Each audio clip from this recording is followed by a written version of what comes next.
Okay, so here is the dude. Let's go to Ultimate here, and I'll just kind of show off I guess, just the sheer basics of the build. It's pretty straightforward.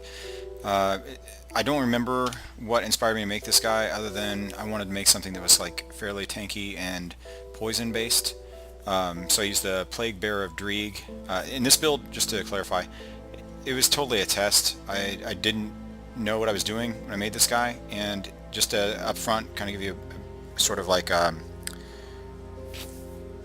preparation for it. His offensive and defensive ability didn't end up being as high as I would have liked, and I didn't really know how to change it.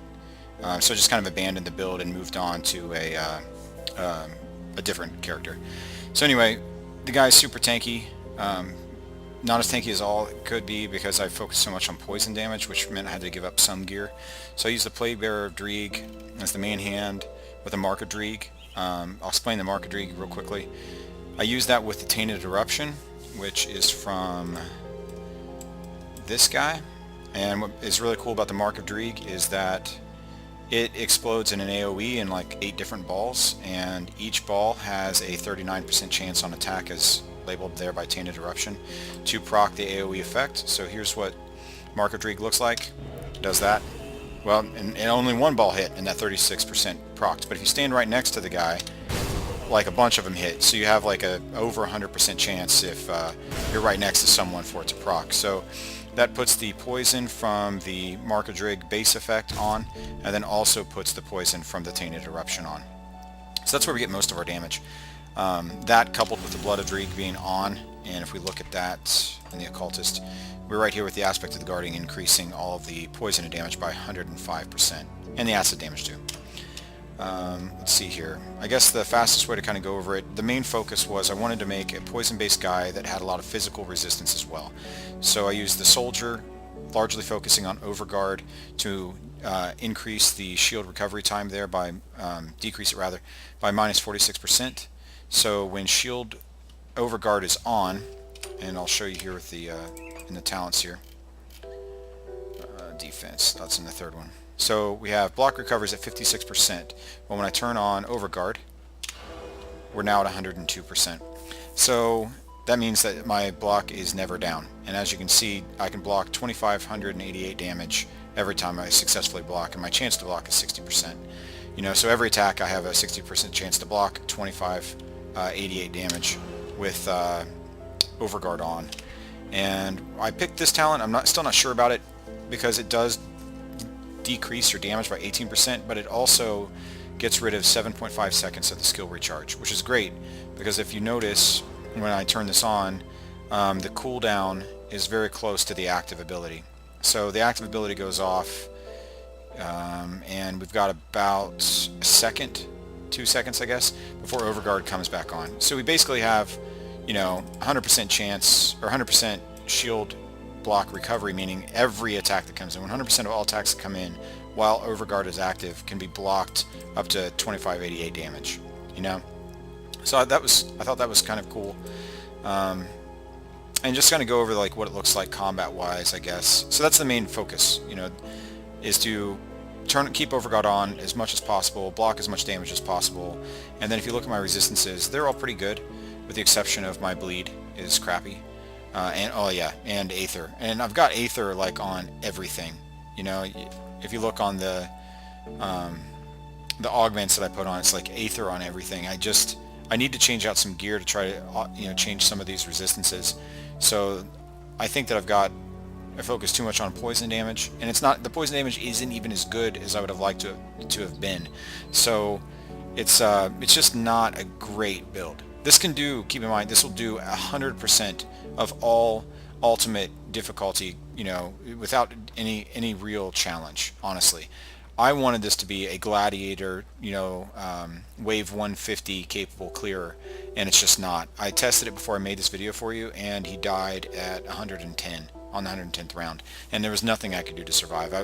I guess if I had like a lot more flasks and stuff on, you know, maybe I could have survived, but it just wouldn't do it. So I'm not 100% satisfied with this build, but it is really tanky. You can do all the main game content. You can farm every nemesis without difficulty. You know, it's just when you get into the gladiators arena, it's you know, I couldn't get him past 110. So there's that full disclosure there.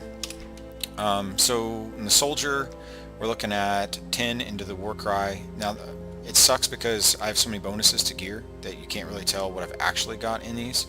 So I guess what I could do is just remove all of the gear for you, and then you can see. So just give me a moment here. I've never made one of these videos before. No one's ever asked me to, and in fact I've never like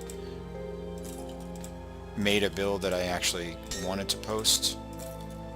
So just doing this because you asked to, basically. Okay, so now we can look at the skill tree. Alright, so I got 6 into Warcry, and that is bound to Acid Spray. And what I was trying to do with all of these abilities, and you could probably switch things around and maybe have a more effective build, but what I was trying to do with all of these abilities was to get 100% guaranteed proc on all my things in my Celestial element, the devotions.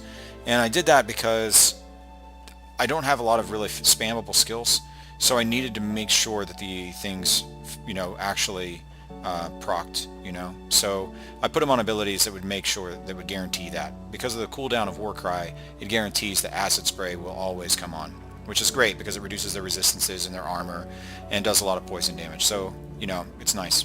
Blitz, again, another 100% chance. So every time I blitz, I get health restored from the Dryad's Blessing, you know, and get that reduction in poison and bleeding duration. So that's pretty sweet.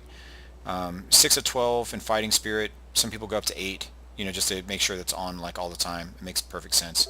Maxed out Field Command. I thought about going up to 32 to get this increase in all damage because I was kind of lacking that department. So I'm not so sure that moving some points around wouldn't be a good idea. I just haven't, I kind of gave all on this build and didn't really care to tweak it anymore because I spent so much time on it, and it really wasn't that satisfying, even with having all of the gear that I thought would give it to me. So feel free to like change some things around.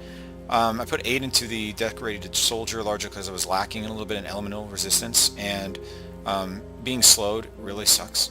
So I put that in. But otherwise, I mean, you don't really need this. If you swap out some gear, better resist than what I had.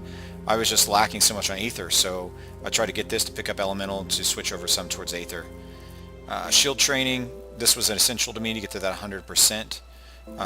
The other element to get to 100% that I didn't discuss is on the shield. You have to have, you don't necessarily need the shield breaker necessarily. I just liked this one because it gave me that pierce resist and physical resist, which is really high, which is sweet. And the health is good too. But the shield breaker, I don't even use the ability. Maybe I should, but you know, I don't even use it. But the main element here is the serrated shell, and it gives a minus 20% shield recovery time. It's the component that you put on there, and it also gives you the brutal shield slam. Let me take that back. I don't use brutal shield slam.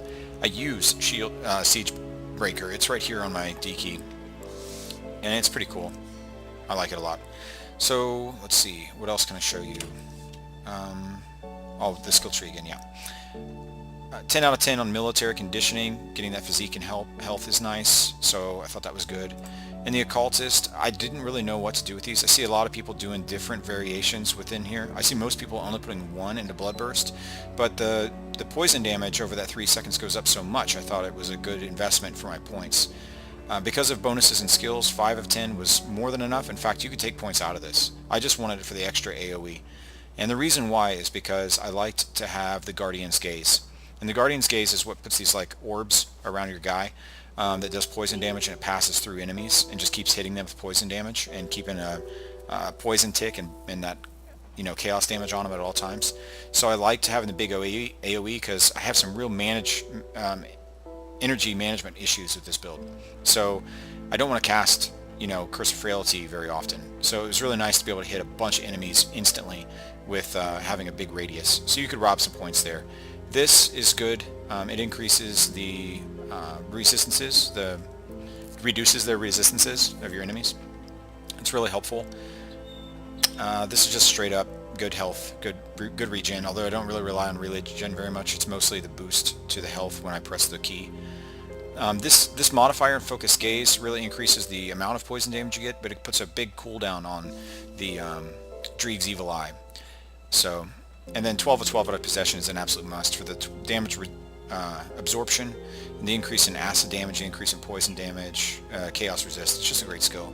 So I focused on that. I didn't get like Oleron's Rage because I'm not doing a pierce or a physical based, and I didn't get the Bulwark, you know, even though it like gives, you know, decent damage absorption and things like that. I just didn't want to go that high in the soldier tree. I couldn't really see anything here that really seemed to help the build, you know. Scars of Battle probably would have been nice because it increases that armor absorption and bleed resistance, which I'm lacking. I didn't want to put all those points in, you know, a lot of points, so whatever. Devotions, this was really challenging. I don't remember the order that I put in. Maybe I'll go through it if you're actually interested in seeing the build and want to try it. I do think there are better builds out there. That's why I'm showing you this because I think you wanted to see it. But heavily focused on poison, the rat, the Scorpion Sting, you know, the Guardian's Gaze that I talked about earlier, being on Curse of Frailty, you know, the Viper for the resists and the Energy Leech. Just like I said, horrible energy management. The Jackal, just 15% all damage is nice. The Spider is good for those various stats, you know. I was thinking about moving some points around to try to get Giant's Blood, but I need every single point that I have in here. And the main reason is to come over here to the Shield Maiden. Because with this right here, the minus 15% shield recovery time, we can actually hit that 100% shield recovery. I don't know that you need this high. So a lot of people run with less, but I wanted to try 100%, and you need this. It's the only way to hit 100% with all those elements. With the Soldier Tree, the Overguard, this, then you can hit 100%. The Dryad's Blessing with the Shield Charge, and the Vile Eruption, Tainted Eruption rather, which we talked about. So that's pretty much it. You know, that's the build. I'll show you a little bit of footage with it in action. I'll kind of mouse over the gears here slowly and just kind of go over it. I just picked these rings kind of randomly, you know, because they have poison damage. The Mark of Illusions component that's on them is purely for the energy regeneration. There's probably better components. Ectoplasm, probably a better choice here. But I thought I'll get some defensive ability and energy regen out of it, you know. So, tried that. There's probably a lot of tweaks you could do this, man. You know, yeah. This is art only for the defensive ability and health. The cold resistance vitality resist, I'm over by 39%. This gives 61%. So I need that in order to cap my resistances in cold. You know, but I don't need that high. I could probably do something different. And the vitality resist is 34% over. I mean, so I don't need that at all. You know, it's not really that essential. You know, you could drop this if you wanted to and put something else in that had some cold resist on it, or move some other gear around, because I'm way over on cold. I haven't even hit the 87% on lightning. The poison and acid I'm over by 11, but when I turn on Dreeks, you can see I'm 111% over. So you could probably drop poison and acid on gear. Piercing, I'm not even capped. Chaos, I thought it was capped on chaos. Oh, I am with my buffs on. Yeah, I forgot about the chaos resist from possession. So there we go, 7% over maximum. 90% on vitality, as I said before, 49% over maximum. Short on the bleed, man. It sucks too, you know. Mark of Divinity, it's just a really defensive I've got a really defensive amulet and medal set up. You know, Mark of Divinity for the health, regen, all the resistances. Avatar of Mercy, but that's where all my elemental resistance comes from, pretty much. You know, the Mark of Despair for the 8th. I don't know why I have this on, to be quite frank. I'm not sure, looking at it. It must be for the chaos resistance and the despair, you know, because it is really nice having the cooldown reduction and the Warcry buff, you know, and then having the, like, stunning the targets and reducing the resistances, but I don't know that it's really necessary, you know. But the leathery hide kind of is. But as you can see, I'm at 80% stun resist, which is great. Let's see what some other elements that I haven't talked about. Shield Breaker, I mentioned already. And as you can also tell, these are all just random legendaries. So you might have some of these. The Nadalia's Leg Wraps, it took me forever to find that. So that's probably one of the hardest ones to get. At least it was for me. Girdle, Stolen Dreams, you know, it's good. Offensive ability, it's the primary reason I'm wearing it. That and the +1 to all occultist skills. You know, in the Energy Leech, I mean, like I said, I just had such a difficult time with managing my energy on this guy. The Dreeg's Affliction, I was looking at this thinking, like, why am I using this, you know? And I guess it's largely it's got the highest acid and poison damage based element, and then it gives you the Dreeg's Afflicted Spines. I was running Dreeg's Afflicted Spines with one of the devotions. I don't remember which one, and it was giving me a heal, but I dropped that, changed the devotion around to try to get some more physical sustain. So I can't really show you any content too much in Ultimate, because like I said, I quit playing this guy. But because I'm only at Sorrow's Bastion, so I could only show you as high as like Blood Grove. So let me see if there's something. But yeah, I guess we could do a little bit of Steps of Torment. This guy, let's see. Switch here.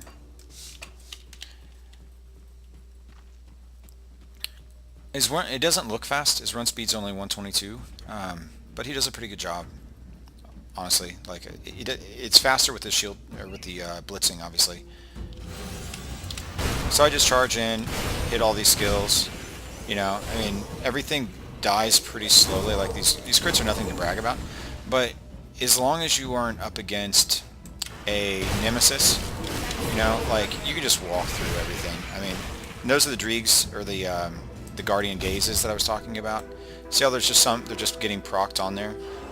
It's because every so often the Curse of Frailty procs as an attack, and so then those show up. So you get those on there.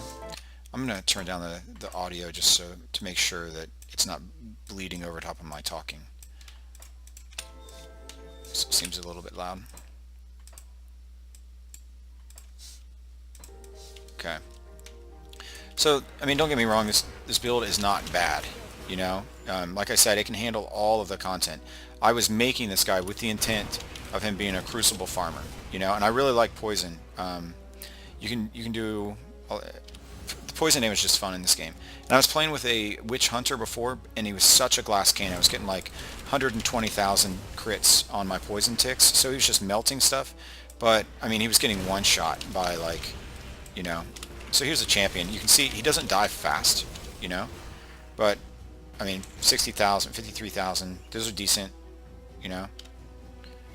And my life doesn't move, you know. So like, there's that. There is no stress playing this guy really. I had a battle mage that I was playing that was all tank, and that's how I learned about the shield blocking, the shield recovery.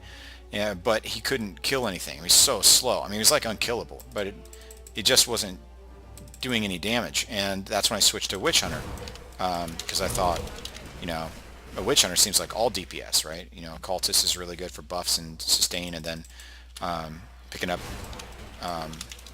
Nightblade, you know, because he's got a lot of damage, and I thought, man, a Witch Hunter's gonna be great, and he was great. It just died so easily, you know. So yeah, so this is kind of like what the build looks like, you know, and I like him because I charge in, hit all my spells, right, and then everything gets poisoned. I don't have to stay there, and I choose not to because it even makes you that much more tanky, you know. Because if you're not in melee range, right, nothing's hitting you, then that just means that you just stay alive a lot longer. But notice the energy problems, right? I mean, like, I just cannot keep energy on. My potion's on cooldown. I can't even use my abilities, you know. So I've got to figure that out and switch that around, and I think the ectoplasm probably be a good, you know, a good direction there. You know, just keep Curse of Frailty up to keep those Guardian Gazes on, you know, just as you move through the zone, and then just wait to use your Guardian, what's it called, the Dreeg's Infinite Gaze, until some enemies are around, and then that big AoE pops out. They're getting hit by the poison balls, and then your Dreeg's Evil Eye hits pretty hard, you know. So, I mean, with all that and the procs off the gear and stuff, I mean, it's a fun build to play, I think. It's a lot of casting, you know. I mean, like, you're pushing a lot of keys. Some people think that's a downside. I actually like it because it keeps me less bored, you know, as I play through the content. So I actually like having a lot to do, but it is a lot to manage, you know. I mean, you're pushing, what is it, like 1, 2, 3, 4, 5, 6, 7, 8, 9. I mean, you're using 9 abilities on rotation, you know, so it's a lot to manage. As you can see, I rebound my hotkeys to be on that little square, those 6 keys right around your fingers. So that way I was basically just kind of you know, keeping my fingers right there in the home position on the keyboard, and then just basically kind of spamming those 6 buttons over and over again. You might be able to hear it over my mic, you know, but all I'm doing is just like pushing all these like a madman, you know. This video is probably getting pretty decent size, and I wanted to have this uploaded by this time, so I'm a little bit behind. So I'll probably go ahead and just cut this off here. I mean, you kind of get the idea. There's not going to be anybody that, I mean, I haven't completed all of Ultimate. I can't imagine, given the fact that I got through level 110 on Gladiator, I can't imagine there's going to be anything that gives any real challenge in that regard. Just to kind of show you that that's true, I can start up here